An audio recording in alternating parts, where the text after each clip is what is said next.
ವಿಶೇಷವಾಗಿರ್ತಕ್ಕಂತಹ ಪ್ರತಿಭೆ, ಕಲೆ, ಸೃಜನಶೀಲತೆಯ ಒಂದು ದೊಡ್ಡ ವಿಸ್ಮಯಕಾರಿ ಸಮಾಗಮ.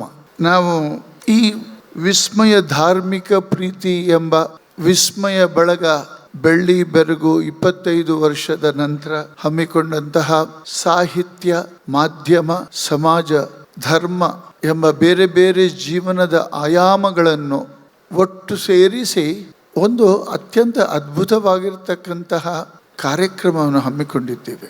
ಇದರ ಮುಖ್ಯ ಉದ್ದೇಶ ಏನು ಅಂತ ಹೇಳಿದರೆ, ಗ್ರಾಮಾಂತರ ಪ್ರದೇಶದಲ್ಲಿ ಹೊಲ, ಗದ್ದೆ, ಮರ, ಆಕಾಶ, ಕುರಿ, ಎತ್ತು, ನೊಗ ಈ ಮಧ್ಯೆ ಬೆಳೆದಂತಹ ಒಂದು ವ್ಯಕ್ತಿತ್ವ, ಅದರ ಮಧ್ಯದಲ್ಲಿ ತನ್ನ ಆಂತರ್ಯದಲ್ಲಿ ಹುದುಗಿರುವಂತಹ ಕಲಾ ಪ್ರತಿಭೆಯನ್ನು ರೇಖೆಗಳ, ಬಣ್ಣಗಳ ಮೂಲಕ ಅದನ್ನು ಆಸ್ವಾದಿಸಿ ಆ ಕಲಾ ಪ್ರತಿಭೆಯ ಅಭಿವ್ಯಕ್ತಿಗೋಸ್ಕರ ಬೇರೆ ಎಲ್ಲವನ್ನೂ ಪರಿತ್ಯಜಿಸಿ ಹೇಗೆ ಒಂದು ಪ್ರತಿಭೆ ಮೊಳೆಕೊಡೆಯೋದು, ಬೆಳೆದು ಅದು ವಿಸ್ತಾರಗೊಂಡು ವಿಸ್ಮಯವಾದ ರೀತಿಯಲ್ಲಿ ಈ ಮೈಸೂರು ಪಟ್ಟಣಕ್ಕೆ ಬಂದು ಒಂದು ದೊಡ್ಡ ಆಲದ ಮರದಂತೆ ಬೆಳೆದು ಬಿಟ್ಟಿದೆ ಎಂಬುದನ್ನು ಈ ಒಂದು ಕತೆ ಪ್ರಕಾಶ್ ಚಿಕ್ಕಪಳ್ಳಿಯವರದು.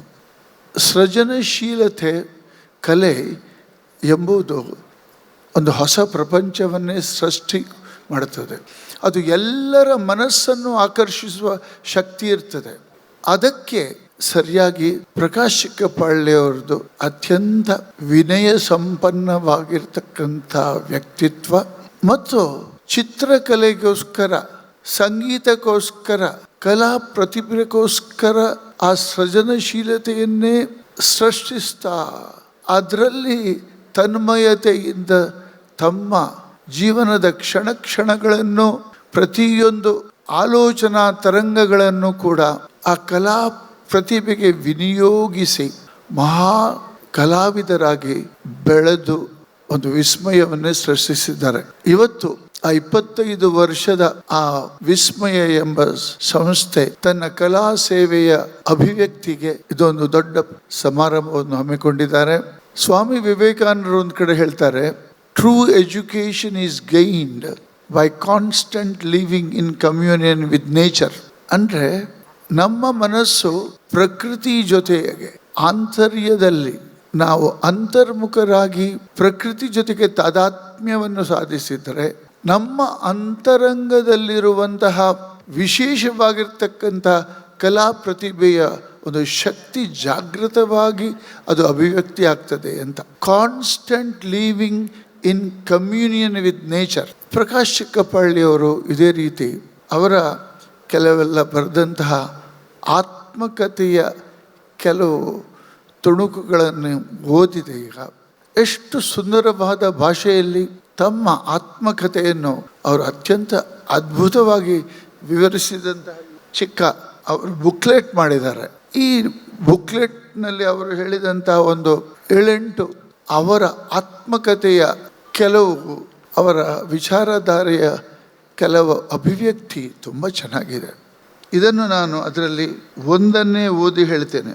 ಶುದ್ಧಾಂಗಿ ಶುದ್ಧಹಳ್ಳಿ ಹುಡುಗ ನಾನು, ಓದು ಕಲೆಗೆ ಹತ್ತಲಿಲ್ಲ, ಬಣ್ಣಗಳು ರೇಖೆಗಳು ಕೈ ಹಿಡಿದು, ಅದು ಹೆಂಗೆ ಕಲಾವಿದ ನಾನೇ ಅದೇನೋ ನನಗೇ ಗೊತ್ತಿಲ್ಲ, ಎಲ್ಲ ವಿಸ್ಮಯ. ಈ ವಿಸ್ಮಯಕ್ಕೀಗ 25 ವರ್ಷ. ಇದರ ಬೆಳ್ಳಿ ಬೆರಗು ಆಚರಿಸೋಣ ಬನ್ನಿ. ನನಗೆ ಆಸರೆಯಾದ, ಬೆಂಬಲವಾದ ಎಲ್ಲ ಪುಣ್ಯಾತ್ಮರು ಬರಬೇಕು. ಇಲ್ಲಿಯವರೆಗೆ ನಡೆದಿದ್ದು ಮುಂದೆ ನಡೆಯುವುದು ನಿಮ್ಮ ಸಾಕ್ಷಿಯಲ್ಲೇ. ಪ್ರಕಾಶ್ ಚಿಕ್ಕಪಳ್ಳಿ. ಒಂದೊಂದು ಈ ಅವರ ಬರಹ ಅತ್ಯಂತ ಸರಳ, ಸುಲಭ ಮತ್ತು ನೇರ. ಅವರ ಆತ್ಮಕಥೆಯ ಭಾಷೆ ತುಂಬಾ ವಿಸ್ಮಯಕಾರಿಯಾಗಿದೆ. ಆದ್ರಿಂದ ನಾವು ಏನು ಅರ್ಥ ಮಾಡ್ಕೊಳ್ಬೇಕಂತ ಹೇಳಿದ್ರೆ, ಈ ಕಲೆ ಮತ್ತು ಪ್ರತಿಭೆಯನ್ನು ನಾವು ಅನೇಕ ವ್ಯಕ್ತಿಗಳಲ್ಲಿ ಹಠಾತ್ತಾಗಿ ಅದು ಅಭಿವ್ಯಕ್ತಿಯಾಗಿ ಅದು ಬೆಳೆದು ವಿರಾಟ ಸ್ವರೂಪವನ್ನು ತಾಳುವುದನ್ನು ನೋಡ್ತಾ ಇದ್ದೇವೆ.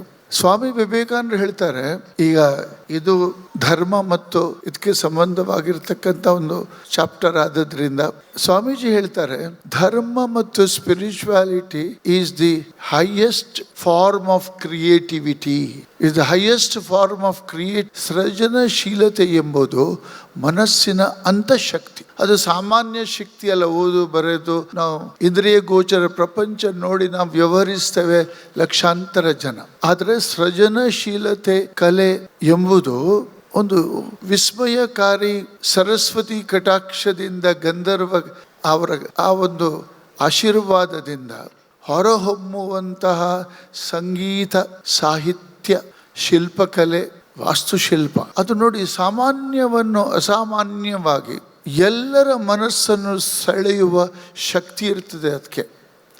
ಆದ್ದರಿಂದ ಇವತ್ತಿನ ಈ ಸಮಾರಂಭದಲ್ಲಿ ನಮ್ಮ ಪ್ರಕಾಶ್ ಚಿಕ್ಕಪಾಳ್ಯಅವರ ಸೃಜನಶೀಲತೆಯ ಜೊತೆಗೆ ಅವರ ವಿನಯ ಸಂಪನ್ನತೆ ಎರಡೂ ಅದರ ಸಮುಚ್ಚಯದಿಂದಾಗಿ ಸಾವಿರಾರು ಜನ, ಎಷ್ಟೆಷ್ಟೋ ವಿದ್ಯಾವಂತರು, ಆಫೀಸರ್ಗಳು, ಇಲ್ಲಿಯ ಸಮಾಜದ ನಾಯಕರು, ಬೇರೆ ಬೇರೆ ದೊಡ್ಡ ದೊಡ್ಡ ಹುದ್ದೆಯಲ್ಲಿದ್ದವರು ಎಲ್ಲರೂ ಕೂಡ ಅವರಿಂದ ಆಕರ್ಷಿಸಲ್ಪಟ್ಟು ಅವರ ಕಲಾ ಪ್ರತಿಭೆಯ ಅಭಿವ್ಯಕ್ತಿಯನ್ನು ಈವೆಂಟ್ ಮ್ಯಾನೇಜ್ಮೆಂಟ್ ಮೂಲಕ, ಬೇರೆ ಬೇರೆ ಸಮಾರಂಭಗಳನ್ನು ನೆರವೇರಿಸುವ ಮೂಲಕ, ಪುಸ್ತಕ ಪ್ರಕಾಶನದ ಮೂಲಕ, ಸಂಗೀತದ ಮೂಲಕ, ಬೇರೆ ಬೇರೆ ರೀತಿಯಲ್ಲಿ ಅವರು ಅಭಿವ್ಯಕ್ತಿ ಕೊಟ್ಟು ಒಂದು ಕಲಾ ಪ್ರತಿಭೆಗೆ ಒಂದು ದೊಡ್ಡ ಆಧಾರ ಸ್ತಂಭವಾಗಿ ನಿಂತು ಬಿಟ್ಟಿದ್ದಾರೆ ನಮ್ಮ ಪ್ರಕಾಶ್ ಚಿಕ್ಕಪಾಳ್ಯವರು. ಸಮಯ ಮೀರಿ ಹೋಗ್ತಾ ಇದೆ, ಹೆಚ್ಚೇನು ಮಾತಾಡಲಿಕ್ಕೆ ಇದು ಸಮಯವಲ್ಲ.